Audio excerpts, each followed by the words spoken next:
Hello students, physics with DS Rajput में आपका स्वागत है। और आज अपन डिस्कस करने वाले हैं चैप्टर 5 का पार्ट 6। और आई थिंक पार्ट 6 आपका लास्ट लेक्चर होगा और इस लेक्चर के बाद ये चैप्टर आपका कंप्लीट हो जाएगा। और इस चैप्टर के कंप्लीट होते ही मैं आपको इस चैप्टर के न्यूमेरिकल कराऊंगा, ठीक है ना। तो हम लोग इससे पहले बात कर चुके थे सेलों के संयोजन पे, ठीक है ना। कॉम्बिनेशन ऑफ सेल हम पढ़ रहे थे, सेलों का संयोजन पढ़ रहे थे। तो संयोजन हमने बताया था आपको दो प्रकार का होता है, एक होता है समांतर क्रम संयोजन और एक होता है श्रेणी क्रम संयोजन। श्रेणी क्रम संयोजन उस दिन हम लोगों ने डिस्कस कर लिया था, आज अपन डिस्कस करने वाले हैं समांतर क्रम संयोजन। समांतर क्रम संयोजन डिस्कस करने के बाद आपका बच जाएगा विद्युत शक्ति और विद्युत ऊर्जा, फिर आपका ये चैप्टर कंप्लीट हो जाएगा। और इसमें इस लेक्चर में 3 टॉपिक हैं। और लाइव क्लासेस के लिए अभी तक किसी ने ज़्यादा कोई कमेंट नहीं किए हैं। अगर आप चाहते हो कि लाइव क्लासेस स्टार्ट करें अपन, तो हमने ये कहा था कि ज़्यादा नहीं 10-20 बच्चे हो जाएं जो आ सकें सुबह। तो टाइमिंग बताए थे, एक बच्चे ने बोला था सर सुबह 7 से 8:30 तक अपन कर सकते हैं, ठीक है ना। तो देख लेना अगर आपको टाइम सूटेबल लगे, नहीं तो इवनिंग में कोई टाइम अच्छा लगे तो बता देना। और इस वीडियो को लाइक कर दिया करो, शेयर कर दिया करो, ठीक है ना। तो चलो तो शुरुआत करते हैं। सबसे पहले अपन बात करेंगे सेलों का समांतर क्रम संयोजन।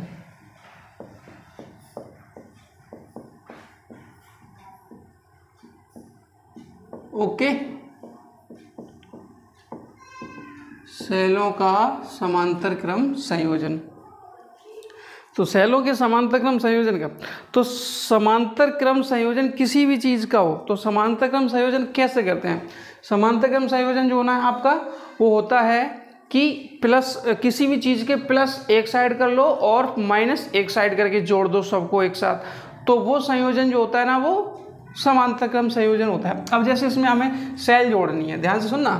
तो सेल में हम लोग क्या करते हैं, एक बड़ी लाइन बनाते हैं एक छोटी। तो बड़ी जो लाइन होती है वो हायर पोटेंशियल की होती है प्लस की, और जो छोटी लाइन होती है ना वो लोअर पोटेंशियल की। तो ये जो सिंबल है सेल का है, ठीक है ना। और इसी के पास हम लोग एक छोटा सा रेजिस्टेंस बनाएंगे ना, रजिस्टर। तो वो इसका इंटरनल रजिस्टर होगा, आंतरिक प्रतिरोध। इसको हम लोग किससे दर्शाते थे, स्मॉल r से। और बैटरी के सेल के विद्युत वाहकबल को किससे दर्शाते थे, E से। तो पहली सेल है तो इसके विद्युत वाहकबल को E1 से और इसके आंतरिक प्रतिरोध को R1 से दर्शाएंगे, ठीक है ना। और दूसरी सेल हमने यहाँ ले ली एक, और इसका विद्युत वाहकबल E2 मान लिया, और इसमें हमने एक आंतरिक प्रतिरोध जोड़ा। क्या, वो तो होता ही अंदर से ही एक आंतरिक प्रतिरोध, ठीक है ना। तो ये जो है ना आपके 2 सेल हो गए। ऐसे बॉक्स में चाहो तो बंद कर दो डॉट डॉट डॉट में, नहीं तो जरूरत नहीं है इसकी, ठीक है ना। 2 सेल हो गए। अब यहाँ देखो दोनों सेलों के ये माइनस हैं, इनको हमने एक जगह यहाँ जोड़ दिया, और ये दोनों के प्लस हैं, इनको एक जगह यहाँ जोड़ दिया, ठीक है ना। और यहाँ से एक वायर निकाल के, एक वायर यहाँ से निकाल के, और यहाँ हमने कोई भी चीज़ जो चलानी है, टीवी, फ्रिज, कूलर, पंखा, जो भी XYZ, तो हमने एक रजिस्टर लगा दिया। रजिस्टर मतलब प्रतिरोध, किसी भी प्रकार का कोई इंस्ट्रूमेंट है जो हमें चलाना है वो यहाँ लगा दिया, ठीक है ना। पहली बैटरी है तो इससे करंट कितना निकलेगा, I1। दूसरी बैटरी है, इससे करंट कितना निकाल दिया हम लोगों ने, I2। तो दोनों मिलके बाहर कितना निकल के आ जाएगा, I1 प्लस I2। ओके, यहाँ वापस चला जाएगा I1, यहाँ वापस चला जाएगा I2। तो ये सिस्टम हो गया, कोई दिक्कत यहाँ तक। अब इसमें देखो टोटल करंट है बनना, कैसे निकालोगे टोटल करंट। टोटल करंट जो है ना कैसे निकालोगे, दोनों सेलों से, ध्यान सुनना, दोनों सेलों से टोटल करंट कितना होगा, कुल विद्युत धारा। तो कुल विद्युत धारा आपकी हो जाएगी, कुल विद्युत धारा आपकी हो जाएगी I बराबर I1 प्लस I2, I बराबर I1 प्लस I2। ओके, तो ये आपकी टोटल धारा हो गई। अब इसमें सेल कितने, 2। सेल कितने, 2। तो सबसे पहले बात करेंगे प्रथम सेल की, ठीक है ना। तो यहाँ चाहो तो लिख सकते हो आप प्रथम सेल के लिए प्रथम सेल के लिए। अब यहाँ देखो सेल के लिए फॉर्मूला क्या लगाते हैं हम लोग, V बराबर E माइनस IR। ये कब लगाते हैं, जब हम सेल से धारा ले रहे हैं। हमें कैसे पता चलेगा कि हम सेल से धारा ले रहे हैं, तो आप ऐसे समझो, उस सेल से अगर कोई बाह्य प्रतिरोध लगा है, सेल से अगर कोई बाह्य प्रतिरोध लगा है तो हम कह सकते हैं कि वहाँ से हमने कोई धारा ली है। जैसे ये कैपिटल R देख रहे हो ना, ये लगा रखा है, ठीक है ना, तो हम कह सकते हैं कि हमने सेल से धारा ली है। अब यहाँ देखो प्रथम सेल हो गया, प्रथम सेल के लिए यही फॉर्मूला लगाओगे तो फिर ये V बराबर क्या हो जाएगा आपका, V बराबर हो जाएगा E माइनस आई आर। पहली सेल के लिए E1, I1 और R1। अब आप कहोगे सर V1 क्यों नहीं किया, क्योंकि V टर्मिनल वोल्टता है, बता ही चुके थे इससे पहले वाले लेक्चर में क्या होती है टर्मिनल वोल्टता। लेकिन एक चीज़ और है, ये कौन सा कॉम्बिनेशन है, कौन सा संयोजन है, ये समांतर क्रम संयोजन। और समांतर क्रम संयोजन में कोई किसी भी चीज़ का समांतर क्रम संयोजन हो, चाहे वो प्रतिरोध का हो, सेल का हो, संधारित्र का हो, किसी भी चीज़ का XYZ, उसमें क्या होता है, विभवांतर सेम होता है। उसमें क्या होता है, विभवांतर सेम होता है। तो यहाँ पे भी V पहली सेल के लिए और दूसरी सेल के लिए जो V होगा वो सेम होगा। ओके, चलो अब इसके बाद अपन बात करते हैं, इसके बाद अपन बात करते हैं पक्षांतर करके। देखो I1 R1 दिख रहा है ना आपको, ये इधर आ जाएगा, I1 R1 इधर आ जाएगा, तो ये हो जाएगा आपका E1 माइनस V। दिख रहा है ना आपको, हैं? हाँ ठीक है, पक्षांतर करोगे ना तो I1 R1 जो उधर माइनस का है इधर आ जाएगा तो प्लस का हो जाएगा I1 R1, और ये V उधर जाएगा तो माइनस का, तो E1 माइनस V। तो I1 कितना हो जाएगा, I1 हो जाएगा E1 माइनस V बटे R1। इसको डाल दो समीकरण नंबर 2 डाल दो, इसको एक यहाँ से पड़ गया, ठीक है ना। अब यहाँ पे क्या लिखेंगे, दूसरी सेल के लिए, दूसरी सेल के लिए, दूसरी सेल के लिए यही लिखाओगे V बराबर E2 माइनस I2 R2। इसका भी पक्षांतर कर लो, I2 इधर आएगा तो क्या हो जाएगा I2 R2, और ये V उधर जाएगा तो माइनस का I2 कितना हो जाएगा आपका E2 minus V upon R2। समीकरण नंबर क्या दे दो इसको, 3 दे दो, क्या दे दो 3। अब यहाँ क्या लिखोगे, समीकरण 1, 2 व 3 से। ऐसा क्या किया हम लोगों ने क्या किया समझो, ये I1 है, ये I2 है, I1 I2 के मान निकाल लिए ना। I1 I2 के मान कहाँ निकाल के रखने आपको, समीकरण नंबर 1 में। I1 I2 के मान कहाँ निकाल के रखने, समीकरण नंबर 1 में। तो हम यहाँ कह सकते हैं I बराबर हो जाएगा, ये I1 है ना, ये I1 की जगह क्या रखोगे, I1 की जगह रखेंगे हम लोग E1 minus V upon R1, plus I2 की जगह क्या रखोगे, E2 minus V upon R2। Okay, अब क्या करो, R1 R2 जो है ना अलग अलग डिवाइड में कर लो, तो ये हो जाएगा आपका I बराबर E1 बटे R1 माइनस V बटे R1 प्लस E2 बटे R2 minus V upon R2। अब E1 E2 एक साथ कर लो, V वाले एक साथ कर लो, तो I बराबर क्या हो जाएगा आपका E1 upon R1 plus E2 upon R2। और यहाँ देखो दोनों में देखो माइनस है और दोनों में V है, तो माइनस का V कॉमन ले लो, तो ये 1 बटे R1 प्लस 1 बटे R2 बच जाएगा। अब ये माइनस का V वाला पद इधर आएगा तो प्लस का हो जाएगा, और इनके एलसीएम कितने हो जाएंगे, R1 R2, और ऊपर हो जाएंगे R2 प्लस R1 बराबर में आ जाए, इनके एलसीएम कितने हो जाएंगे R1 R2, और ऊपर हो जाएगा आपका E1 R2 plus E2 R1, और ये वाला I उधर जाएगा तो माइनस का। अब बताओ कोई दिक्कत है क्या, अब माइनस ये वाला प्लस का I उधर चला गया, हो गया। अब यहाँ केवल V छोड़ दो, V क्यों छोड़ दो, तो हमने आपको बताया था कि सेल से जो धारा मिलती है ना उसमें हम लोग कौन सा फॉर्मूला लगाते हैं, V बराबर E माइनस आई आर, ये बनाते हैं। तो मतलब इस समीकरण को भी V बराबर E माइनस आई आर के फॉर्म में ही बनाना है। तो उसके लिए क्या करोगे, तो V को छोड़ दो, बाकी का सबका पक्षांतर कर दो। तो ये जो R1 R2 है ना, ये जो R1 R2 है जो डिवाइड में रखा है, ये ऊपर जाएगा मल्टीप्लाई में दोनों जगह, और ये R2 प्लस R1 है ये डिवाइड में चला जाएगा। तो ये हो जाएगा आपका कितना, R1 R2 ऊपर मल्टीप्लाई में गया और R2 प्लस R1 ये नीचे आ गया, ठीक है। और इधर क्या है, E1 R2 plus E2 R1 बटे R1 R2, और माइनस में I R1 R2 upon R2 plus R1। मतलब समझे क्या किया, ये जो R2 प्लस R1 है ये नीचे चला गया, दोनों में जाएगा बेटा, इस पद में भी, यहाँ दो पद हैं, दोनों में जाएगा, यहाँ पे भी चला गया और यहाँ पे भी चला गया। और R1 R2 इंटू में जो है R1 और R2 ये डिवाइड वाले वो ऊपर चले जाएंगे, भाग वाले गुणा में जाते हैं, पक्षांतर करना आता आपको। अब ये वाले कैंसिल आउट हो जाएंगे। ओके, तो V बराबर हो जाएगा आपका E1 R2 plus E2 R1 upon R2 plus R1, और ये हो जाएगा आपका I R1 R2 upon R2 plus R1। इसको डाल दो समीकरण नंबर 4। अब यह देखो V, इसको अगर अपन E समझे तो V बराबर E माइनस आई R, ये प्रतिरोध है। क्या है ये? प्रतिरोध है। ओके, चलो अब अगर ये देखो, यहाँ हमने दो सेल लगा के दो सेलों का हम लोग समांतर क्रम संयोजन किया, दो सेलों का क्या किया? समांतर क्रम संयोजन किया। तो इन दोनों को मिला के हमें एक बैटरी मिली, इन दोनों को मिला के हमें एक बैटरी मिली। तो बैटरी के लिए अपन क्या करेंगे, इस चित्र को हम ऐसे ही बना सकते हैं, ऐसे ही बना सकते हैं इस चित्र को, ये प्लस और ये माइनस, और यहाँ हम लोगों ने क्या लगाया? Internal, sorry external R। Internal इसी के पास होगा आंतरिक प्रतिरोध। अब यहाँ इसके विद्युत भागफल को हमने E इक्विवेलेंट मान लिया, और इसके विद्युत भागफल को हम लोगों ने R इक्विवेलेंट। इक्विवेलेंट का मतलब होता है तुल्य, इक्विवेलेंट का मतलब क्या होता है? तुल्य, ठीक है ना। अब ये चीज़ अगर इसमें अगर ये फॉर्मूला लगाएंगे ना तो ये हो जाएगा आपका V बराबर E इक्विवेलेंट माइनस आई R इक्विवेलेंट, ठीक है ना। इसको डाल दो समीकरण नंबर 5।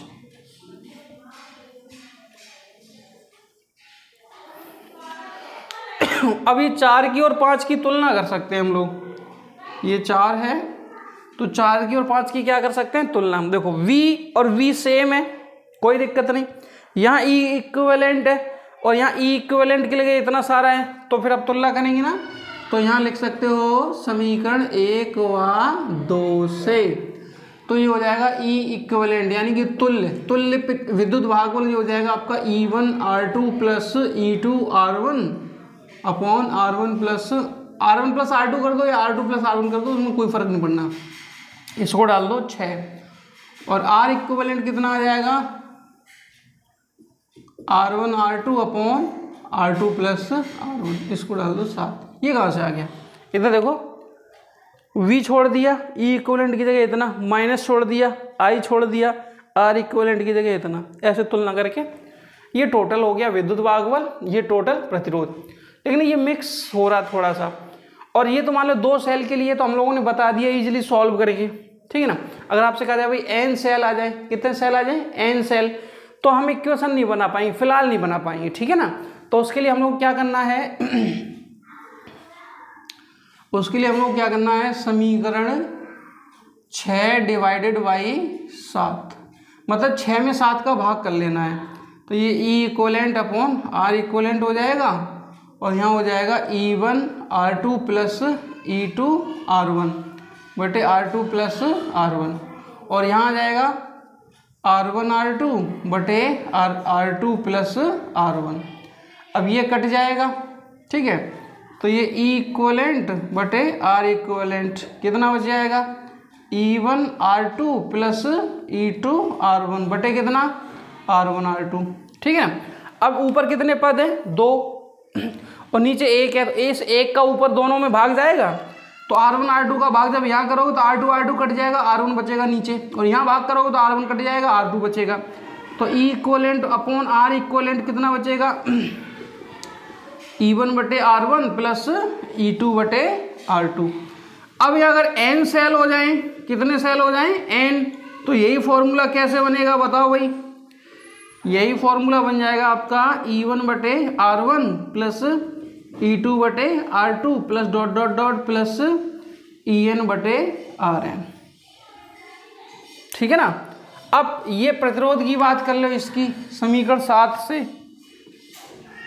समीकरण 7 से अगर हम देखो बटे 1 मान ले, कोई फर्क पड़ेगा क्या? नहीं पड़ेगा ना, तो इनको पलट दो, इनको क्या कर दो, पलट दो। एक ऊपर लिख दो 1/r इक्वलेंट। अगर आपने इधर पलटा है तो इधर भी तो पलटना पड़ेगा ना, तो ये R2 प्लस R1/R1R2। अब यहाँ पे भी दोनों को अलग अलग भाग कर लो। R2 में R1R2 का भाग दो, R2 कट जाएगा तो 1/R1, और R1 में इसका भाग लगो तो R1 कट जाएगा तो 1/R2। ये आ गया तुल्य प्रतिरोध। और अगर मान लो n सेल हो तो ये बच जाएगा आपका 1/r equivalent 1/R1 plus 1/R2 plus dot dot dot plus 1/R। ये हो जाएगा आपका क्या, सेलों का समांतर क्रम संयोजन। अब इसमें हम चाहे तो यही छोड़ सकते हैं, नहीं तो आप चाहे तो कितनी धारा मिली है वो भी निकाल सकते हो। धारा कैसे निकालते हैं आपको पता ही है, I बराबर होता है E/R प्लस R। E की जगह E इक्विवेलेंट कर देना, R की जगह R इक्विवेलेंट कर देना, बस। E इक्विवेलेंट आपका यहाँ से कैसे निकल आएगा, R इक्विवेलेंट यहाँ से निकल आएगा। कोई दिक्कत है क्या, नहीं ना? चलो और बताओ।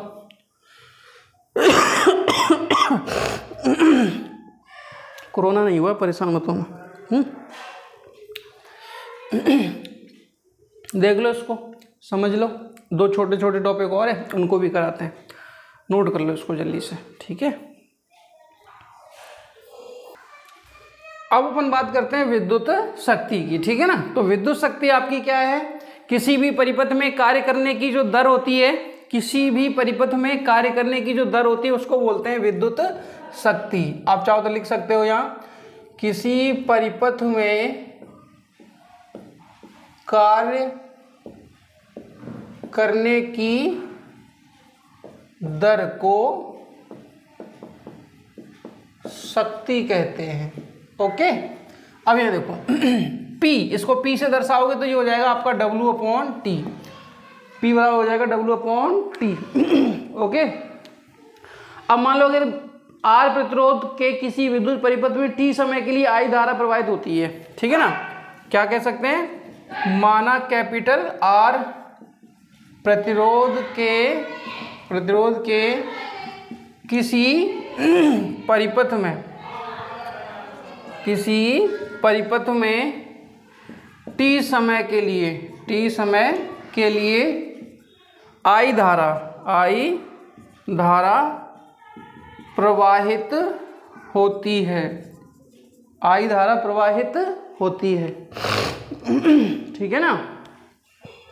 तब प्रवाहित आवेश का मान क्या हो जाएगा, तब प्रवाहित आवेश का मान तो ये हो जाएगा आपका Q बराबर IT। क्या हो जाएगा, Q बराबर IT। इसको डाल दो समीकरण नंबर 1। आपने पढ़ा होगा क्योंकि V बराबर होता है W/Q, तो W बराबर क्या हो जाएगा, VQ। इसको डाल दो समीकरण नंबर 3। Q की जगह क्या रखोगे, IT। Q की जगह क्या रखोगे, IT। तो ये हो जाएगा आपका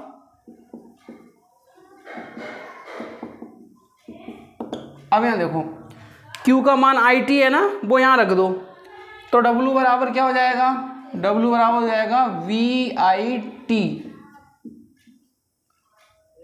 समीकरण 4 डाल दो इसको, ओके, VIT। अब यहाँ देखो V बराबर क्या होता है, ओम का नियम IR, तो इस V की जगह IR रखो, तो W कितना हो जाएगा, I²RT। समीकरण 5 डाल दो इसको। अब I बराबर यहाँ से कितना हो जाएगा, V/R रखो यहाँ पे I की जगह, तो W कितना हो जाएगा, तो W हो जाएगा आपका V²/RT। इसको डाल दो 6। तो W के 3 मान निकाल लिए हम लोगों ने, W के 1 2 3। अब हम बात करेंगे समीकरण 1,4 से। ध्यान सुनना, ये P बराबर देखो, P बराबर कितना है, P बराबर है W/T। W की जगह क्या रखोगे, VIT/T।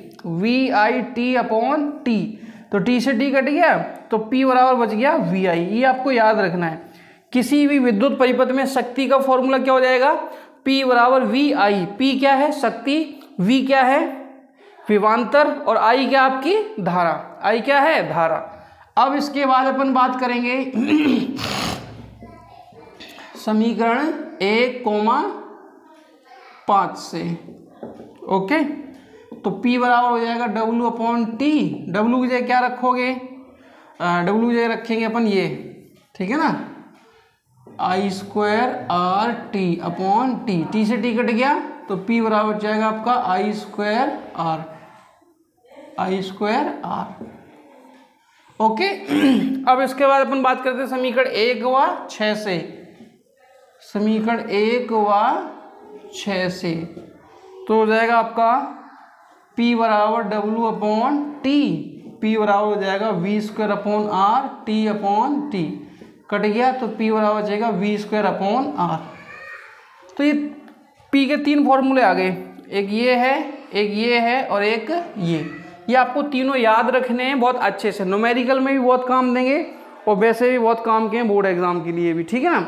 अच्छा, ये हम लोगों ने पढ़ा क्या था? हम लोगों ने पढ़ा शक्ति, और इसकी मात्रक क्या हो जाएगा? जूल प्रति सेकंड या वॉट। फॉर्मूला देखो यहाँ से, ऊपर कार्य का जूल, नीचे समय का सेकंड, ठीक है ना। तो शक्ति का मात्रक हो जाएगा आपका, शक्ति का मात्रक हो जाएगा जूल प्रति सेकंड। ओके, या वॉट भी है, क्या बोलेंगे इसको?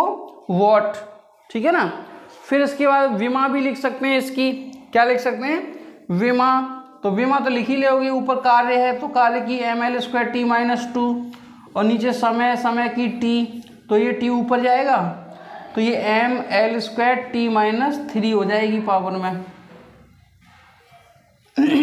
ओके, विमा हो गई। और व्यवहारिक रूप से इसका मात्रक क्या होता है आपको पता है? व्यवहारिक रूप में विद्युत शक्ति को मापने के लिए हम किलोवाट या मेगावाट का प्रयोग करते हैं। किलोवाट या मेगावाट, व्यवहारिक रूप में हम शक्ति को नापने के लिए किलोवाट यानी कि KW, मेगावाट यानी कि MW का यूज करते हैं। 1 किलोवाट का मतलब होता है 10⁻³ वाट। 1 मेगावाट का मतलब होता है 10⁻6 वाट। और एक बचपन में पढ़ा होगा आप लोगों ने, एक अश्व शक्ति बराबर क्या होता है? 746 वाट। हॉर्स पावर, अश्व शक्ति मतलब हॉर्स पावर। पानी यानी कि मोटर आपने देखी होगी, उस पर लिखा होता है हॉर्स पावर। HP, शॉर्ट में HP लिखा होता है, 1 HP, 2 HP, आधा HP। तो HP मतलब हॉर्स पावर, हॉर्स पावर मतलब अश्व शक्ति। और एक अश्व शक्ति कितने वाट के बराबर होती है? 746 वाट के बराबर होती है। तो ये थी आपकी विद्युत शक्ति, इतनी है, अच्छी है, नोट कर लो इसको, समझ लो, पढ़ लो, सीख लो। इसके बाद अपन बात करते हैं विद्युत ऊर्जा की। ओके, नोट कर लो इसको। अब हम लोग बात करते हैं विद्युत ऊर्जा की। विद्युत ऊर्जा क्या है आपकी? तो कोई भी पर्टिकुलर टाइम है, जैसे मान लो किसी निश्चित समय अंतराल में किसी विद्युत स्रोत द्वारा परिपथ में धारा प्रवाह के लिए किया गया कुल कार्य परिपथ की विद्युत ऊर्जा कहलाती है, ठीक है ना। और विद्युत ऊर्जा का जो मात्रक है वो जूल ही होगा। विद्युत ऊर्जा का जो मात्रक है वो क्या होगा? जूल होगा।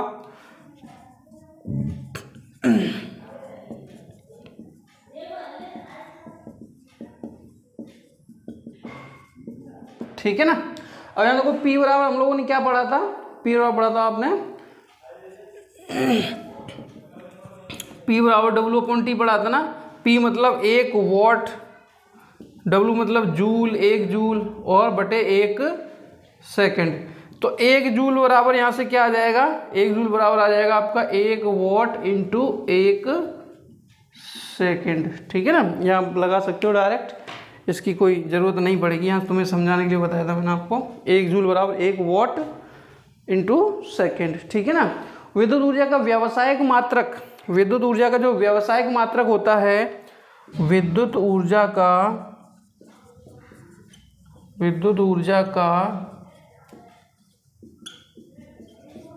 व्यावसायिक मात्रक यानी कि व्यापार वाला व्यावसायिक मात्रक होता है किलोवाट आवर। क्या होता है? किलोवाट घंटा होता है। और एक यूनिट जो घरों में अपनी बिजली आती है ना, कहते हैं कितनी यूनिट बिजली चल गई, तो 1 यूनिट बराबर जानते हो आपका 3.6 इंटू 10⁻6 जूल। 1 यूनिट कितनी ऊर्जा के बराबर होती है? कितनी ऊर्जा के बराबर होती है ये 3.6 इंटू 10⁻6 जूल, ठीक है ना। और जूल के ऊष्मा का नियम क्या है, जूल के ऊष्मा का नियम ये आपका W बराबर JH, ये 11th में पढ़ाया जाता है बेटा, W बराबर JH। तो H बराबर क्या हो जाएगा यहाँ से W/J, जहाँ J क्या है पता है, ऊष्मा का यांत्रिक तुल्यांक है। ऊष्मा का क्या है ये, यांत्रिक तुल्यांक, ठीक है ना, ऊष्मा का यांत्रिक तुल्यांक। और H पता ही है ऊष्मा, और W क्या है, कार्य। यही छोड़ दो, बाकी आगे W के मान रखना चाहो रख सकते हो। W के मान हम लोगों ने पीछे वाले विद्युत शक्ति में निकाले थे ना। और इसका मान होता है, J का मान होता है 4.2 जूल प्रति कैलोरी, जूल प्रति कैलोरी, ठीक है ना। और W का मान हम लोगों ने सबसे पहले निकाला था VIT, तो VIT रख सकते हो बटे J। और W का मान हम लोगों ने निकाला था I²RT रख सकते हो। और W का मान निकाला था V² अपॉन RT, तो R अपॉन में चला जाएगा। तो ऐसे भी इसके ये फॉर्मूले आप बना सकते हो, ठीक है ना, इस हिसाब से कोई दिक्कत। यहाँ से लेकिन जो H निकलेगा वो कैलोरी में निकलेगा। यहाँ से जो H निकलेगा वो किस में निकलेगा, कैलोरी में। अगर हम J हटा दें, क्या हटा दें, J, तो वो आ जाएगा आपका जूल में। ओके, तो ये थी आपकी विद्युत ऊर्जा, और इसी के साथ आपका ये चैप्टर कंप्लीट होता है। इसके बाद हम आपको इस चैप्टर के न्यूमेरिकल कराएंगे, और 6 चैप्टर जो है ना आपका, उसमें किरचॉफ के नियम वगैरह मिलेंगे आपको, वो हम आपको बताने वाले हैं, ठीक है ना। तो आई थिंक आपको ये लेक्चर समझ में आया होगा। अगर आपको ये वीडियो अच्छा लगा हो तो इसको लाइक करें और ज़्यादा से ज़्यादा शेयर करें। मिलते हैं अगली वीडियो में, थैंक यू।